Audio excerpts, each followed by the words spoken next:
Good morning mga boss. Meron na naman tayong dama puzzle na ipinost. Okay, atin itong tatalakayin ngayon. May nag-comment si Ricardo Godin. Shoutout sa iyo, bossing. Ang sabi niya, walang solution. Okay, papaliwanag natin. Sa puzzle na ito, ang unang sulong ay ang puti. Ang puti, merong dama. Ayan o. Once na may corona ang isang pyesa, dama na po iyan. Ano po? Ganon din ang itim. May dama na rin. Oh. Kasi tinan nyo naman, yung puti na hindi dama, plain lang siya. Ha? Pero pag may corona na, understood yan sa mga damandor na iyan ay dama. Okay na. So, ano ang sulong dito ng puti para talunin ang itim? Kaya siguro nasabi ni Ricardo na walang solusyon kasi nga nakaumang kakainin. Okay? Once na dito ka, kakainin dalawa. Oh, yun. Yun ang mangyayari.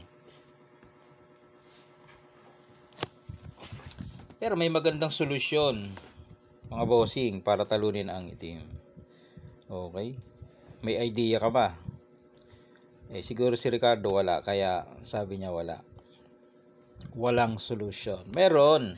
Itong damang puti, ilagay mo dito sa dos. Yan.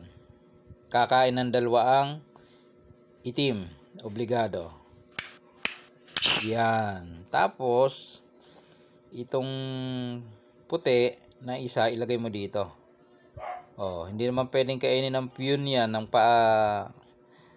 kain abante kasi merong dalawang kain. Yung dama ng itim, obligado dos, kung tawagin.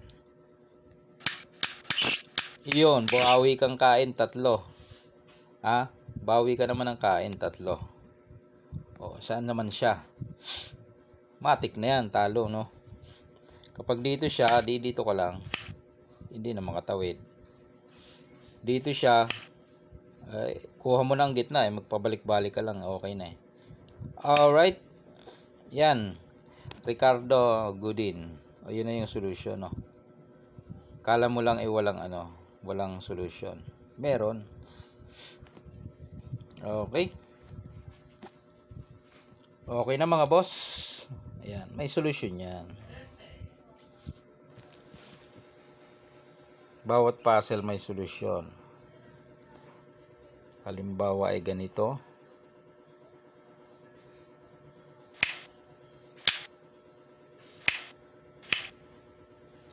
May solusyon, no? Dama ng itim. Siyempre sasabihin ng iba, imposible is saan ka dadama, sarado pa ang damahan. Di bubuksan, papakain mo to, pabalikin mo, butas. Yun. Nung nabutas na, pwede na. Ganyan, puzzle. May solusyon. Pero yan ay lanse, no? Sa larong dama.